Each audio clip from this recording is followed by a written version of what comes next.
먼저 로마로 간 것은 바울의 이방 선교가 하나님의 뜻임을 깨닫고 바울과 세계 선교 비전을 함께 나누었기 때문입니다. 고린도 에베소에서 장막 비즈니스가 잘 되어서 멋있는 집을 사고 정착할 수 있었습니다. 아굴라가 제조한 장막은 기도로 만들었기에 품질이 뛰어났습니다. 브리스카의 마케팅 경영 전략은 성령의 지혜를 통해 준비되었기 때문에 이미 소아시아 전역에 알려졌습니다. 벌써 10년 주문이 들어왔어요. 그러나 이 가정교회는 정착하고자 하지 않았습니다. 오히려 바울과 세계선교 비전을 나누고 복음이 전 로마 세계에 퍼지는데 주력을 다했습니다. 이전에 로마에서 추방되었기 때문에 다시 로마로 들어간다는 것은 쉬운 일이 아니었습니다. 그러나 믿는 자들에게는 능치 못한 일이 없다는 것을 믿었습니다. 간구한 것이 이룰 줄 믿고 의심치 않았습니다. 대부분의 사람들은 나이가 들면 자기 집을 사고 안정된 삶을 추구하기 위해서 안간힘을 씁니다.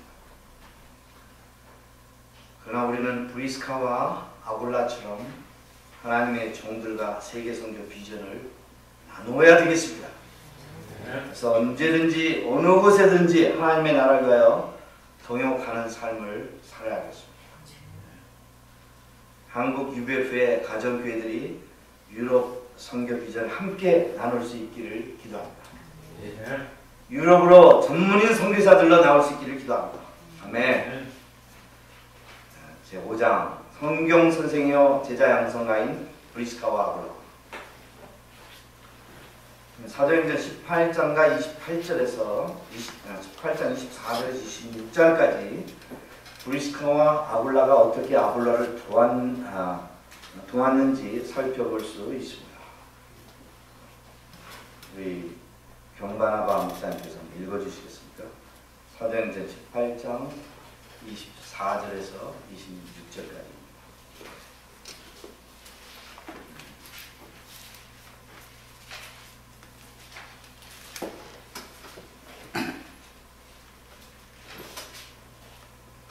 사도행전 18장 24절에서 26절까지.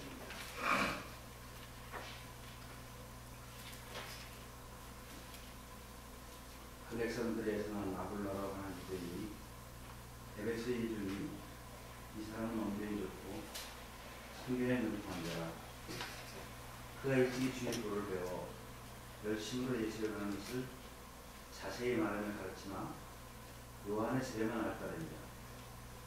그가 회당에서 담대히 말하기 시작함을 브리스길라와 아굴라가 듣고 데려다가 하나님의 도를 더 정확하게 풀어이르더라. 감사. 계속 읽어주시죠. 아볼로가 아가야로 건너가자 하므로 형제들이 그를 격려하며 제자들에게 편지를 써 영접하라 했더니 그가 감의 은혜로 말미암아 믿은 자들에게 많은 유익을 주니 이는 성경으로서 예수는 그리스도라고 증언하여 공중 앞에서 힘있게 유대인의 말을 이기미로라. 네, 감사합니다. 아볼로는 학문이 많고 성경에 능한 자였습니다. 웅변이라고 하면 짱이었습니다. 아볼로의 열정적인 메시지에 감동을 받고 브리스카와 아굴라는 마음속에서 박수를 쳤습니다. 그러나 그가 어떤 점에서 부족한지도 알았습니다. 그를 위하여 간절히 기도하고 겸손하게 자신들의 가정교회로 초청하였습니다. 그리고 1대1 그리고 우리 리브가 사모님처럼 건강한 음식을 맛있게 만들어 융숭하게 대접을 하였습니다. 그리고 그 후 1대1로 인격적으로 섬겼습니다. 예수님의 죽으심과 부활의 의미에 대해서 또 성령의 역사에 대해서 하나님 나라의 소망과 예수님의 재림에 대해서 그리고 세계 부서 역사를 위한 하나님의 경륜을 잘 이해하도록 도왔습니다. 브리스카와 아굴라 가정교회의 겸손한 섬김과 말씀 공부로 유능한 젊은 지성인 아볼로는 복음신앙의 기초를 놓게 되었습니다. 그뿐만 아니라 성령의 역사로 아볼로는 예수님의 제자가 되었고 이 가정교회의 도움으로 영향력 있는 복음의 일꾼으로 쓰임받게 되었습니다. 우리도 브리스카와 아굴라와 같이 빼어난 성경 선생과 예수님의 제자를 양성하는 가정교회로 쓰임받을 수 있도록 기도해야겠습니다. 우리 다 함께 외쳐보겠습니다. 빼어난 성경 선생과 예수님의 제자를 키우는 가정교회를 이루자. 아멘. 한 목소리로 시작. 빼어난 성경 선생과 예수님의 제자를 키우는 가정교회를 이루자. 아멘. 아직 가정교회를 이루지 못한 우리 형제자매님도 비전을 갖고 같이 한번 외쳐보겠습니다. 시작. 빼어난 성경 선생과 예수님의 제자를 키우는 가정교회를 이루자. 아멘. 이제 마지막 장입니다. 6장. 가정을 개방한 브리스카와 아굴라. 우리 5절을 같이 읽어보겠습니다. 5절 시작. 또 저희 교회이기도 아시아에서 그리스도께 처음 믿는 분들입니다. 5절 상반절. 또 저희 교회이기도 문화가 영어로는 greet also the church that meet at their house. 이 말씀에서 브리스카와 아굴라가 자신들의 가정을 교회로 사용하는 것을 볼 수 있습니다. 브리스카와 아굴라와 같은 가정교회는 초대교회 시대의 교회였습니다. 이 조그마한 가정교회가 성도들이 모여 말씀 공부를 하면서 신령과 진정으로 예배를 드리는 영적인 하나님의 전이었습니다. 성도들이 핍박 가운데서 하나님의 사랑을 기억하며 예수님의 피의 은혜와 영생의 떡을 나누는 하나님의 전이었습니다. 서로 인격적인 사랑의 관계성 안에서 이루어진 유기체적인 신앙의 공동체였습니다. 이 신앙의 공동체가 하나님께서 초대교회 시대와 17세기 이후로 오늘 이날까지 세계 선교 역사에 가장 귀하게 쓰시는 교회의 모델입니다. 학자들은 이 가정교회 사역을 통해서 17세기 이후로 폭발적인 성령의 역사가 일어나 하나님 나라가 크게 확장되었다고 말합니다.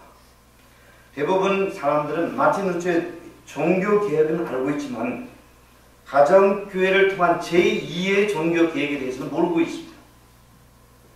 마틴 루터의 내용적인 개혁과 회중교회에서 가정교회로 돌아가는 구조적인 개혁을 통해서 종교개혁의 참다운 결실을 맺게 되었습니다. 우리도 하나님께서 쓰실 수 있는 영향력 있는 가정교회를 이룰 수 있기를 기도합니다. 저는 양들과 라이프 투게더 하시는 이호셉 목사님과 리브가 사모님을 통해서 대학로 UBF 역사의 비전을 보게 되었습니다. 이제는 한국 캠퍼스 양들을 돕기가 쉽지가 않습니다. 유럽의 양들을 돕는 것보다 100배는 어렵습니다. 아멘. 유럽의 양들 돕기가 너무 쉽습니다. 여러분들 염려하지 말고 유럽은 나오세요. 한국이 어려운 유럽은 나오세요. 우리가 브리스카와 아굴라의 본을 따라 우리의 가정을 개방하고 아굴라와 같이 유능한 한국 캠퍼스의 양들을 성경 공부에 초청하여 복음의 일꾼들로 키워야 되겠습니다. 배사라 선교사님도 한국의 온돌방에서 사시면서 한국의 대학생들과 함께 김치를 먹으셨습니다. 라이프 투게더를 하셨습니다. 라이프 투게더를 하시면서 한국의 대학생들을 하나님의 말씀으로 가르치셨습니다. 하나님께서 그 사역을 축복하셔서 세계 90여 개국에 1500명의 UBF 선교사를 파송하셨습니다. 그리고 2041년까지 중국과 북한 그리고 모슬렘 나라를 비롯해서 세계 233개국에 10만 명의 선교사를 파송하는 비전을 보여주셨습니다.